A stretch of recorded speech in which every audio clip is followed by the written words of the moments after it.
There we go. Okay. Oh yeah. That's why I got my M Roadster. Yeah, that was a good time in BMW. Yeah. And then they're like, oh, is that the S52 or the S54? Yeah. Oh, yeah. You're watching Your Car Spin. I'm your host, Brian. And with me is my friend Derek from There Will Be Cars. Hello, everyone. Hey. Okay, we're here today because Derek's got the Corvette. And I have that Lexus. And I'm here to review the Lexus. And I keep comparing it to the Corvette because, you know, I'm a bad influence. So let's talk about the Lexus first because that's a weird one, right? It's a hybrid. And it can come with a V8, but you can pay more to get the hybrid. And I like the V8 better. I decided that the hybrid's not for me. And that's because the standard V8 on this actually has more horsepower than the GrandSport. So 471, and your GrandSport has 460. 460. Okay, now the weird part is the GrandSport is faster with less horsepower than the Lexus. So even if you got the V8 Lexus, you'd be 0 to 60 in 4.4, and the GrandSport's 3.6. So you did some launch controls here today. Oh, yeah. And you had some fun. Yeah. It was, it's so planted and so hooked with all the electronics doing their thing that there's really no drama. You get all the acceleration just distilled. Yeah. But it's so controlled that it, you know, I wasn't like frightened. Okay. So that bit of excitement was missing from it. But yeah, you're just going flat out and with none of the worries that you'd have like on a public street or, you know, breaking the back end loose. And it sounded great. Oh yeah. Yeah. Oh yeah, definitely. Something that Lexus can't do because it's the hybrid. It's actually running right now. So this thing actually has a V6 and a hybrid system, but it's not a plug-in hybrid. And I did a road trip video from Dallas to Austin. I did 3 parts to it, and it was a great car for the city, a great car to be sitting in traffic in because it just looks so damn sexy. And then I keep comparing it to the Corvette because, well, they look so good together. It would be hard for me if I had the check to write to decide which one I would want. I definitely don't want the hybrid version though. But if this was the V8, I would have the hybrid. Yeah. But there are some differences right now. The first thing would be this has a back seat. You can call it a back seat. Back seat, yeah. So let's open this up and show you what I'm talking about.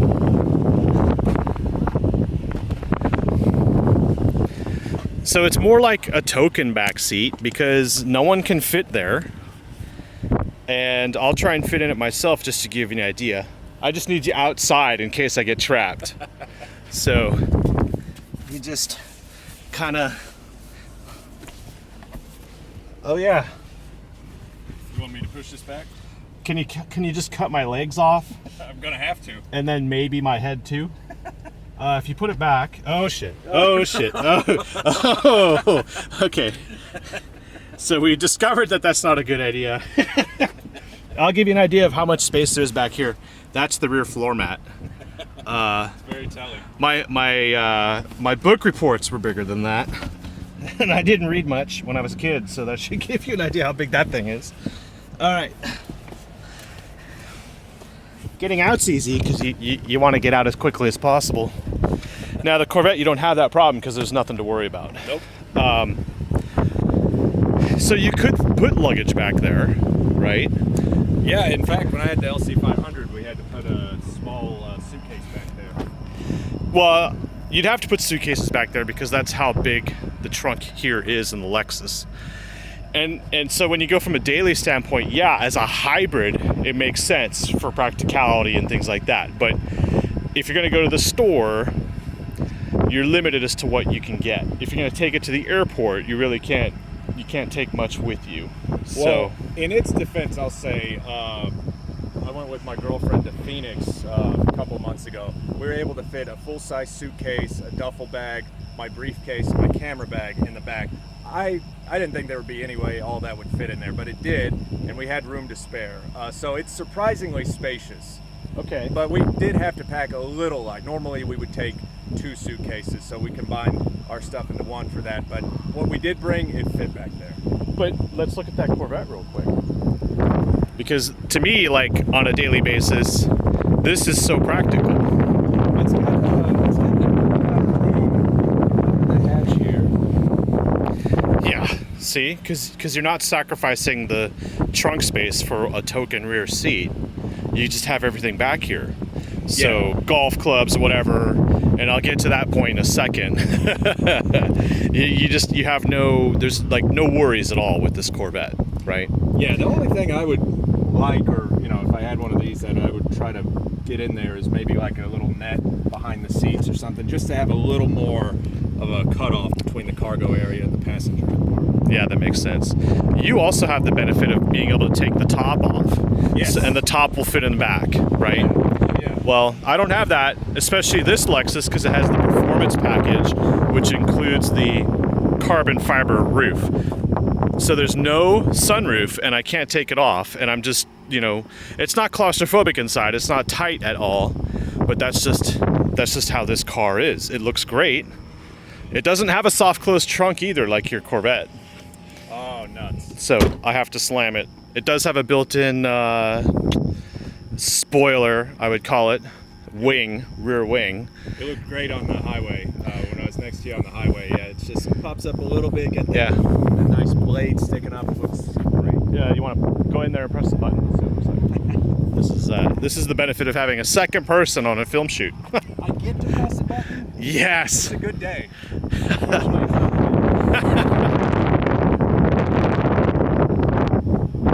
There you go. That's like fully deployed. That's it, the one mode it has. Back down? Yeah, please. Yeah. There you go.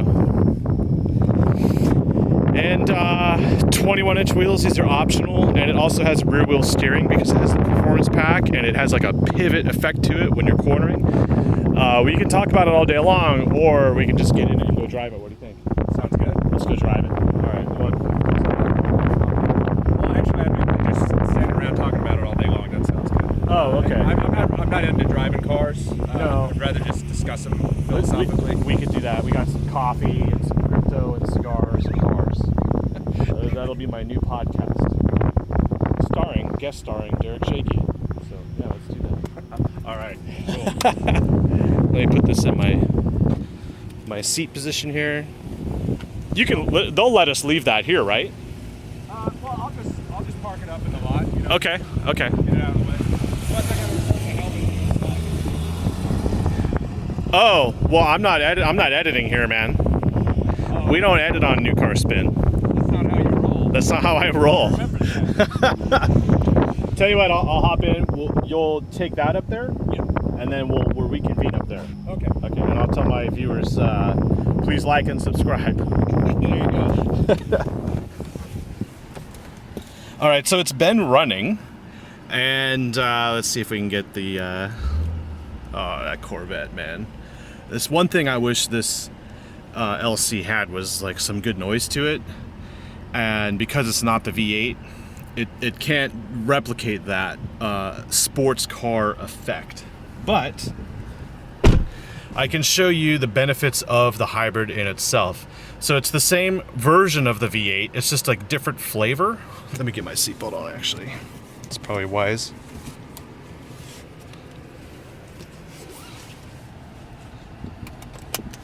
We are at the Harris Hill Raceway, by the way. It's a private club / racetrack. And obviously you've seen some really cool cars here today. It's a Sunday, and yeah, great day.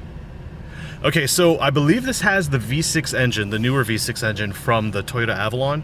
I drove the Avalon, go watch that video. You'll see that I liked that car a lot. I said it's basically no longer an old man's car.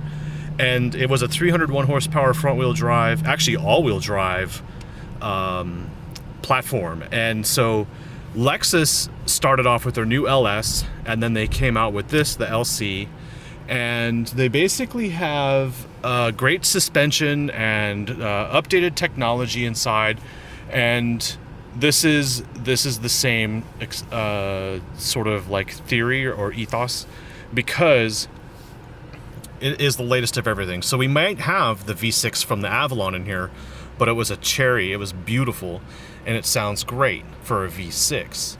And this being the hybrid system, it has a combined horsepower rating of, I believe, 364. And that's because it's combining the power from the electric motors.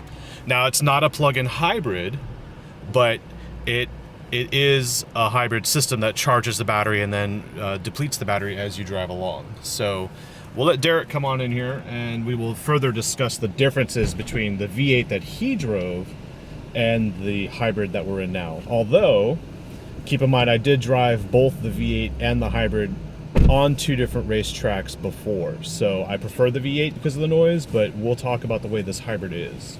Is that a good idea? Talk about the hybrid? Yeah, that makes sense. Because you were never in the hybrid. No, the first LC I drove was the hybrid. It was? Okay. So the recent one that's on your channel is the V8. It's going to be on the channel soon. But yeah, that was the Okay. LC500 with the performance pack. Okay, so for the V8, go watch There Will Be Cars. For the hybrid, you're watching it right now, so thank you very much. Okay, so did it have this in the V8? This setup for the control? Oh yeah, yeah. Okay. And it had the Prius-like binging and bonging when you're in reverse. Even in the V8? Yeah. Okay. So in a Corvette, you put it in reverse, that's not going to beep at you. You don't get an idiot beep. And I think, like, if I was older, I'd be confused. Like, why is it beeping? Is that the parking sensor or whatnot? It's just an idiot light to tell you you're in reverse. And I don't like it. But I'm allowed to say these things because I'm the editor and the producer and the publisher. I'm in charge. One-stop shop. Yeah, I do everything. All right. We will exit the racetrack.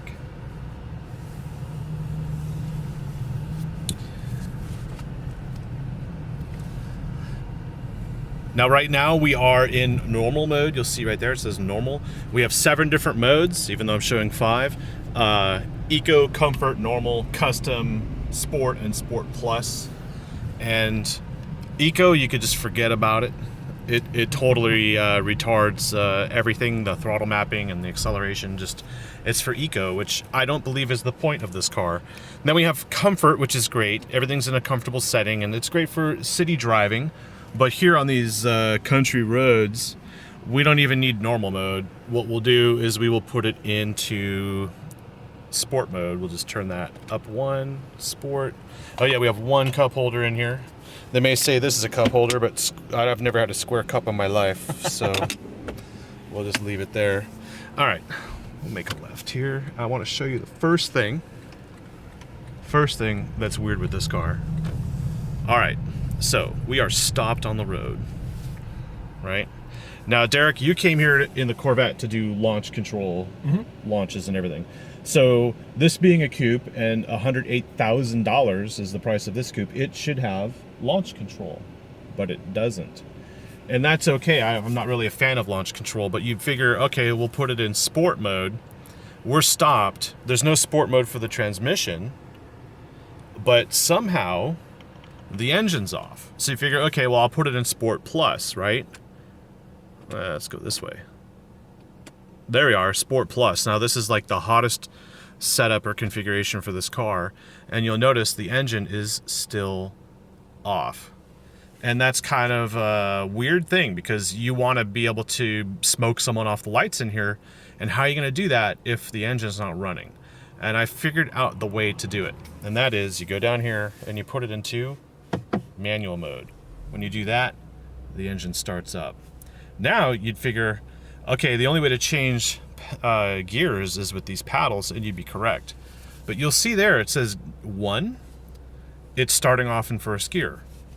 If you were to put it back into drive mode by going over and back, the engine would shut off, but the 1 disappears. We have a display here that shows what gear you're in. We're in 2. So even in Sport Plus mode, with the foot on the brake, and we have an open road we're going to launch, it wants to start off in 2nd gear. So there is no launch mode, but I found it. It's basically manual. Engine starts, car's in first. But now I need you to hold the camera. No problem. Because I can't hold the camera and use the paddle shifters at the same time. But what we're going to do here is launch, and it's going to use a combination of the electric motor and the gas V6. And obviously we're heading downhill, but I don't care. I'll take any advantage I can get, especially against that Corvette, because it's just not going to matter in here. But I wanted to show you there are ways to manipulate the configuration in here to get more of a traditional setup. So Derek, I wish you all the best luck in trying to keep that gimbal steady as we launch. You ready? I'll do my best, man. Okay, so I'm not even gonna brake torque it, we're just gonna go for it.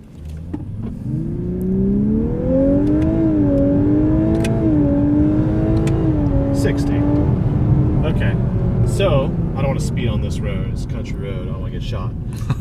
We'll put it back in drive, and I want to talk to you about this transmission. It is a multi-stage transmission, and you may notice, like in my previous videos, on my road trip videos, if you haven't watched that, when I put my foot into it and I'm on the highway, it just kind of has like this groaning cat sound, and it just varies with the way, the tone. There's no actual gear snap, there's no change, you don't hear much, it just sounds like a mesh of noise. And that's because this transmission is actually a standard automatic, your traditional setup, between first and fourth gear, I believe, because one of my awesome YouTube commenters said that, so it's a fact.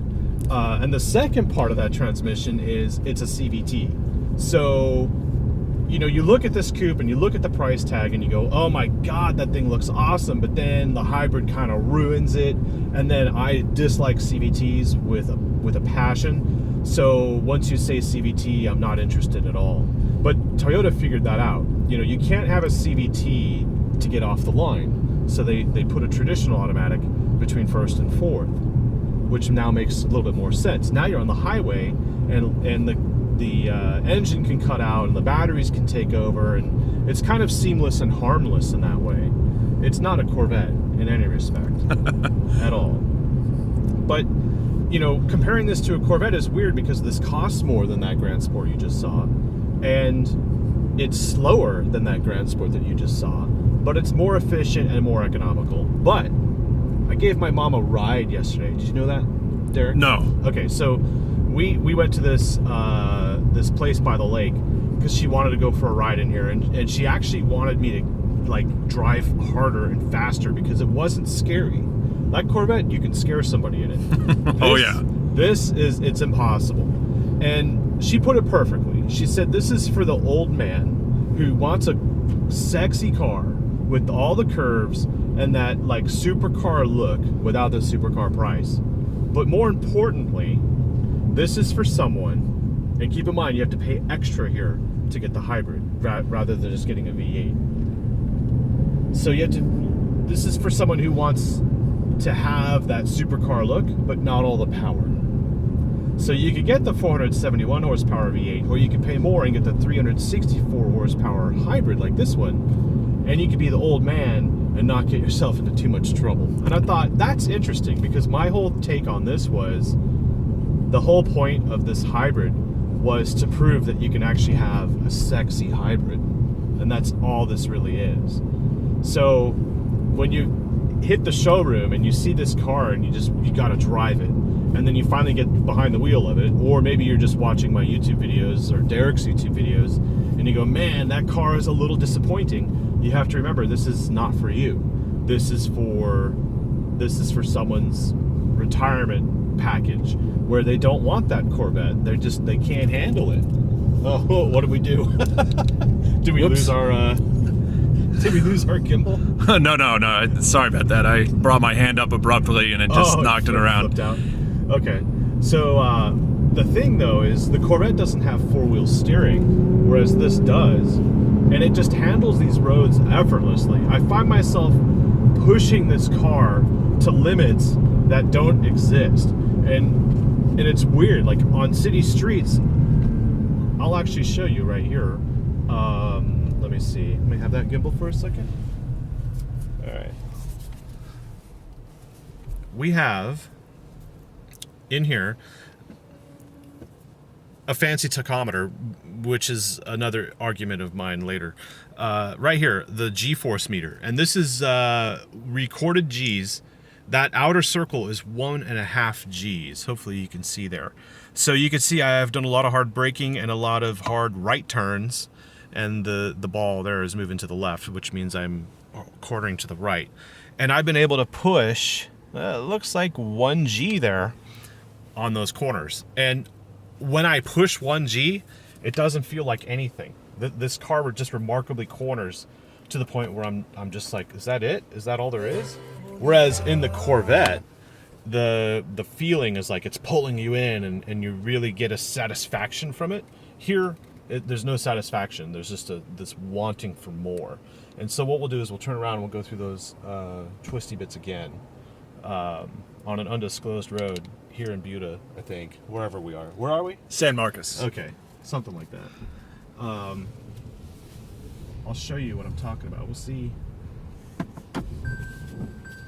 The idiot beep. I must be in reverse.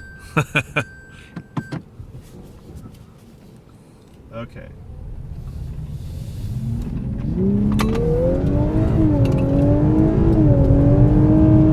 So it's always hard to show quartering on camera, but hopefully I can quarter hard enough that Derek can't keep that gimbal quick enough. But if you try and focus on the outside of that corner, the end of the corner,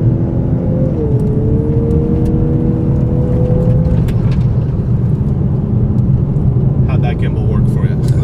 I think it did pretty well. Okay. Now, to me, it felt very flat. This feels very focused. And I said that in my road trip videos. The way this thing goes around corners, the way you can drive it through the city, it's focused. There's nothing that can upset this vehicle. I still haven't found a way to do it. And, well, we'll see if we can do it on the freeway. You don't mind if we hit the freeway, do you? No, it's fine. Okay. Ooh, a little bit of rocks there. The other thing that happens here, though, is when you are in a corner, like let's just say a 90-degree right turn, you're going to turn onto a freeway or something. Like in Texas, that we have this setup where you make a right turn to get on the freeway.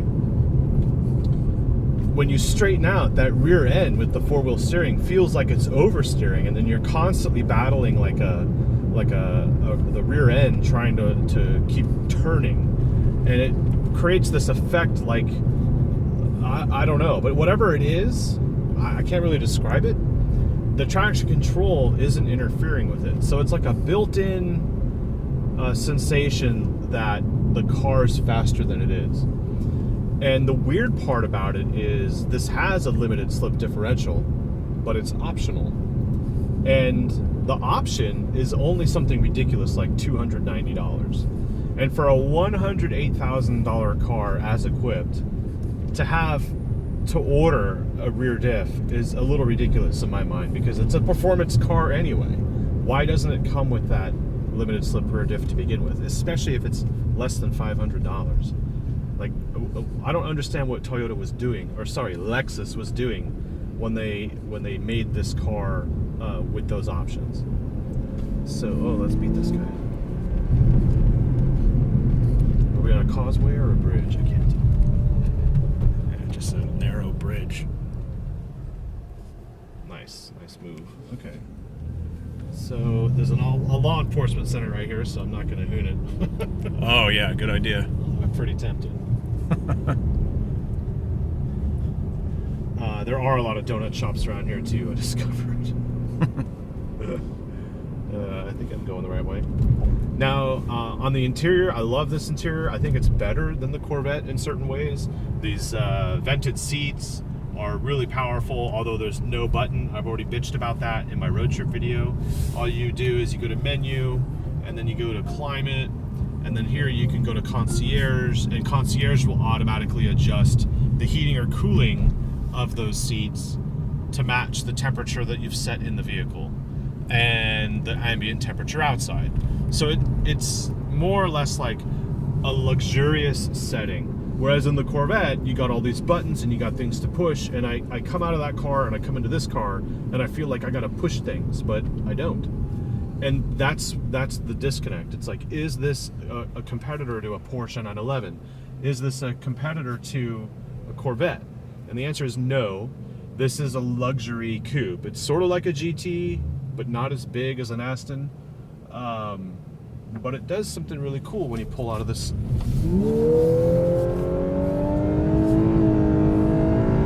And then you hear that CVT sound. So, no, this is, to me, like, I'd rather have a Corvette when you're into, like, showboating or having a lot of fun hooning something. And with the rear limited slip diff and the rear wheel steering, it feels fun. But I keep looking in my mirror for tire smoke, and there isn't any. And I keep hearing the CVT doing something, and I think, well, where's the electric motor? The sound coming from the engine is great, although it's a little bit artificial and piped in. It's still exciting. Let's make this Texas U-turn if we can. Hold on, Derek. I've never taken this one. I don't know what to expect on the other side. I think we have to yield. Yeah, that's good enough. All right. In Sport Plus mode, we get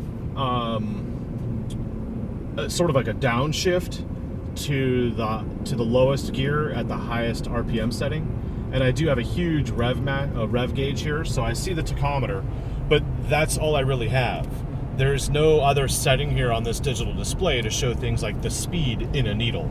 So there was a time where I hit 115 in this car, and I didn't even know it, because it's a hybrid and a CVT. I'm not necessarily guaranteed like the same sound every time. So when I was trying to pass somebody and then I'm looking around at traffic and kind of gauging where I am, I look down or I look up at the HUD and it says 115. There's nothing analog about it. It's just completely removed from the experience. Whereas in the Corvette or any other vehicle that has an actual needle for the speed, you'd be like, okay, I'm going to be a little bit more conscious about that. But in here, it's hard to figure that out. And I do find myself enjoying this car at high speed, but I think that it's better in the city as a hybrid. Whoops! Oh yeah, that's green.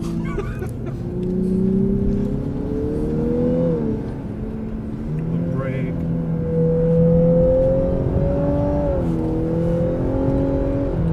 Wish I could do this in that Corvette.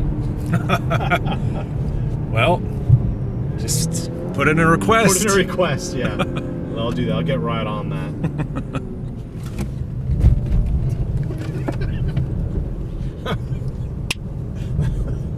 The best would be if I had a passenger who just felt like they were just getting abused. Like, ow, that hurts. Like, the passenger comes out with bruises. That would be something that this car could probably pull off. The four-wheel steering is just awesome in here. Well, the good news is I have whiplash. Okay, mission accomplished. Overall, this car handles great, and it has a good sound for a hybrid. I think as a hybrid, this is awesome. But I think as a sports coupe or like a supercar, it falls a little flat, and that's because there's only so much I can do with it to extract fun. And to me, fun is, you know, tire squeal, tire smoke, loud noise, and scariness. It needs to scare people, and this is not good at scaring people. I think the Corvette excels at that, and it costs less, and it's faster anyway. But I think for the people who want a more luxurious experience, you'd have to go with the LC500. Now, can you agree to that, Derek? Oh yeah. I mean, to me, especially in hybrid form, you know, the LC is supposed to be a sophisticated, quiet, comfortable, you know, long distance cruiser if you want it to be, but it definitely has a sporty side to it, you know, particularly in the LC500, because you can put it into the more aggressive sport settings. You get that sound, you get the power, you get the acceleration. But, you know, when you want it to be comfortable, you can just throw it into comfort mode, and it does as advertised. It's quiet, the ride quality is gentle, it doesn't feel overly eager or nervous. But then, you know, if you want to dial in the performance, literally you just twist the knob and you can, you know, light it up. Oh yeah, so we can do that. We can just push in here and get normal, and what happens is it sort of tones down the engine sound, and it changes the way it shifts gears to more of a linear feel, and it almost seems like you're getting more electric push, but really what it's doing is just changing the throttle mapping. And the funny thing here is I do like it in Sport Plus, and I do like it in Sport, and I do like it in Comfort, but I don't like it in Normal. And Eco we don't have to talk about. And Custom I have never wasted my time with. But the beauty here is having Derek in the car, and thanks for coming up on my show, Derek. Oh yeah, no problem. Thanks for having me. Actually, it's not a show because I'm not an influencer. Derek is not an influencer. I hate that term. We are actually automotive journalists. Derek and I are accredited. We're actually in the same group of riders here in Texas. I don't know, you might be a member of other ones. But we are actually getting press cars as legitimate journalists. And I'm not here to tell you that Lexus is a decent brand or go buy a Toyota. I never would say that. But I'm here to give you the full experience of the LC500h. And one day I may get the same Corvette, may get a different Corvette. We don't know. This may be the last Corvette of the C7 that you'll ever see in a press vehicle, right? Yeah, I've resigned myself to the fact that this GrandSport is going to be the last C7 press car I ever get. I mean, there was a huge gap between the first one I was in and this one anyway, because the last one I drove was a 15 Stingray convertible. So I figure with the C8 so close to coming out, this is the end of the line as far as press car experience in a C7. But what a way to go out. Right. And as far as like right now, this day and time, I know that this is the only time to really compare the LC500 to the C7 Corvette, because that's it. Otherwise, it'll be a completely different beast anyway. It may not even compare in the future. So if you really are on that fence, I would say, you know, that's your choice, but I know what I would do. And in addition to that, if you go to the Lexus dealer today, they're offering you $6,000 off a 2019 LC500 and 500h. Oh wow! Yeah, so it makes it a little bit more competitive if you get the 500 with the V8 and you try and compare that to the outgoing Corvette. So yeah, that's a tough call to make. It really is. I would have a hard time doing that. But the beauty here is Derek and I don't always agree on what the cars are. Like we agree, we disagree, we agree to disagree, and I feel like this is a good comparison today. So I hope you guys appreciate it. Please like, subscribe, comment. Go check out Derek's channel. There will be cars. Thank you for that, Brian. I was just about to shamelessly plug that myself, but you did that for me. Thank you. Yeah. I'm good at that. There's no shame in shameless self-promotion. What else can I tell you? I mean, this car, I would buy one. Oh yeah, I love the LC. Both versions of it. I first one I drove was the hybrid. Just fell in love with how I could feel every part of the car working together. It felt like an organism. It didn't feel like a machine. I could just feel everything interacting in real time. And then the LC500 had a lot of that same feel, but just more power and more sound. Oh yeah. My thing though is I wouldn't buy the hybrid. I'm not old enough for it. I think that's the problem. And I don't know. You come to a track like this and you know that Corvette's going to eat the track up, whereas you come in the 500 and you know that you're not going to make it for the day. It's like the way it corners is great, but I'd rather be seen going off the track in the Corvette than in the 500. I like how your mind went straight to going off the track. Yeah, because I've never done that before. It'd be great to try. Oh boy. All right, let me go look at that Corvette one more time. We're still rolling. We're still gonna roll it. Oh yeah, I should turn this off. See, there's no idiot ding to tell me the car's still on. Like, I put it in park, I took my seatbelt off, I opened the door, and it's not like, hey, dumbass, your car's on. So It is kind of odd.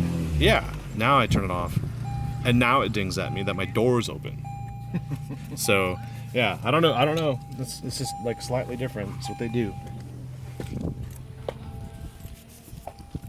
Oh, let me pop the hood. I'm gonna check.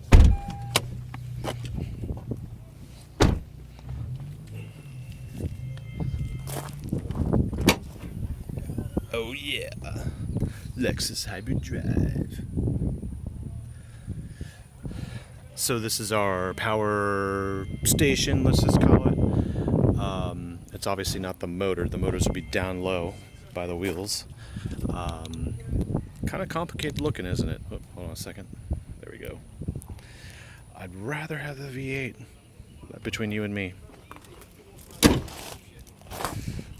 But it looks great. I like the door handles, just everything about it.